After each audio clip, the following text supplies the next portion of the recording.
अपनी पूरी प्रजा को बुलाया और कहा कि आज हम बहुत प्रसन्न हैं, इसलिए तुम सबको एक महान उपहार देना चाहते हैं, अपना राजपद। सब लालायित हुए, बोले पर हम देंगे तभी जब यहां से सब जाइए और अमुक स्थान तक जाओ और वहां से फिर सूर्य अस्त होते होते हमारे पास आ जाओ। बीच में राजा ने ऐसी व्यवस्था की कि जो मनमोहक वस्तुएं, जितनी भी, जो भी जैसा परस्पर आकर्षण की हर वस्तु सब फ्री और बहुतायत। पांचों ज्ञानेंद्रियों के भोगने की हर वस्तु फ्री और बहुतायत, कई प्रकार, बहुत प्रकार की। राजा ने कहा जो शाम होते होते हमारे पास आ गया उससे मैं राजपद दे दूं। सब चले कि अभी आते हैं, कितनी दूर है। अब जे ही बाजार में प्रवेश पाया तो वहां तो कहीं नाच गाने हो रहे हैं बुला करके, और सब क्या क्या आकर्षण। सबने कहा शाम के तो पहुंचना है, अभी तो सुबह हुआ है, अभी आनंद लेते, शाम के देखेंगे। जैसे लोग नहीं कहते अभी तो लड़कपन, जवानी, खेलने कूदने का समय है, बुढ़ापे में भजन। हाँ, बुढ़ापे में भजन करना, ये भजन का है। बाबा जी का दिमाग खराब, नए नए बच्चों को बाबा जी बना दिया। ये भजन का समय है। बूढ़ों को बैठाल के पूछो क्या चल रहा है उनके, उनसे पूछो तो भजन चल रहा है। जीवन भर जिन विषयों का चिंतन किया वही चिंतन चल रहा है। आप सोचो जीवन भर जो भजन का अभ्यास करते वो तो रोते हैं कि भजन नहीं होता है, और ये जीवन भर विषयों का अभ्यास किए ये भजन में सिद्ध हो जाएंगे।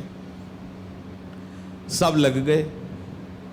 एक आंख का आदमी था, उसने विचार किया कि राजा को जब बुलाना ही था तो बाजार क्यों लगा दी और सब फ्री क्यों कर दिया।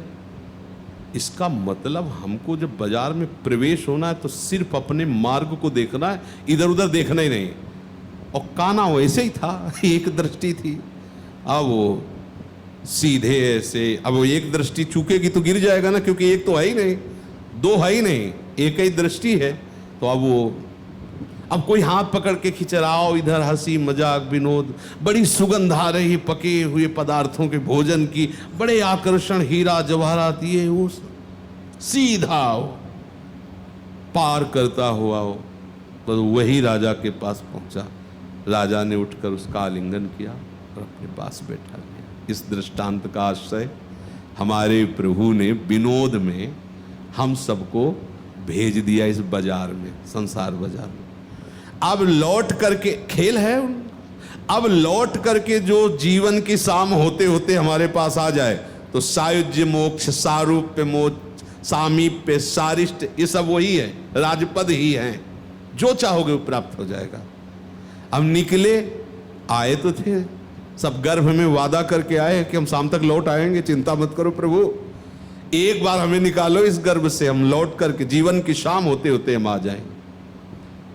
कुछ मनोरंजन मिजाज वाले सब इसी में लगे, हंसी खेल कूद। अभी तो बाल्यावस्था, अभी जवानी है, अरे अभी 55 के हैं हम, अभी कोई अवस्था है, अभी तो बहुत समय पड़ा है भजन करने के लिए।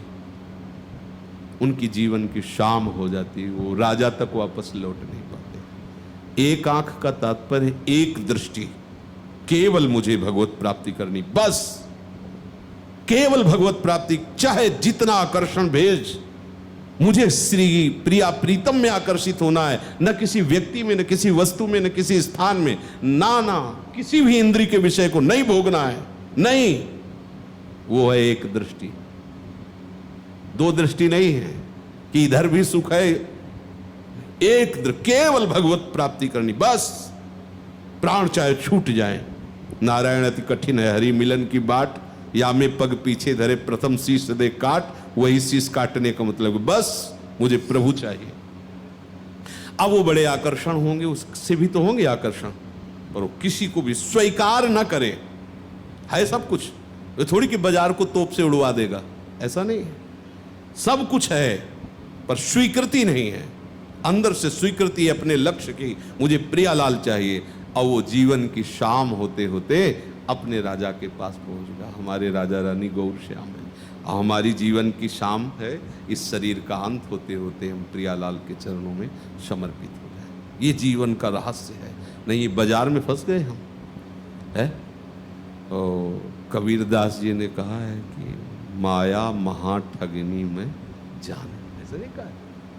और रमैया की दुल्हन लूटे बाजार, हाँ बहुत अच्छे ढंग से गाया कबीरदास जी, बड़े मतलब आनंद मगन फक्कड़ महात्मा थे। वो कहते रमैया की दुल्हन लूटे, दुल्हन किसकी है? रमैया की, अर्थात प्रभु की। लूटे बाजार खुले, रमैया की दुल्हन ब्रह्मा का लूटी, शंकर का लूटी, ऐसे नारद जी के उदर बिदार, रमैया की दुल्हन लूटे।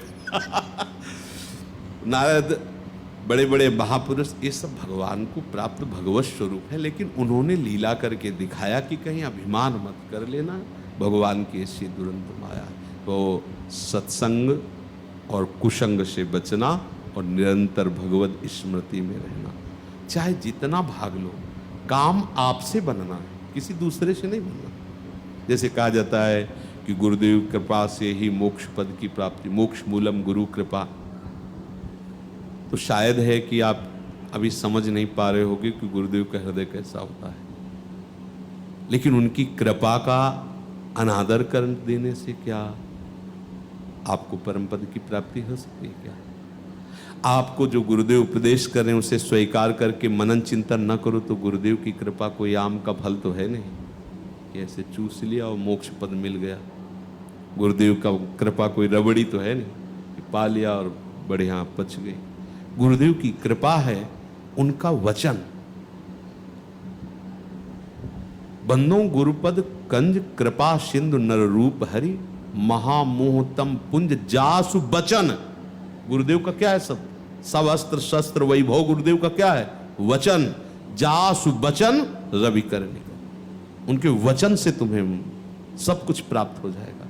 अब आप स्वीकार ही न करो उनकी आज्ञा, मनमानी आचरण करो और कह दो कि अगर वो ऐसे सिद्ध पुरुष हों कि अब हमको उद्धार, तो भगवान से बड़ा कोई सिद्ध नहीं है। वो घट घट में व्याप रहे फिर भी दुर्गति हो रही ना।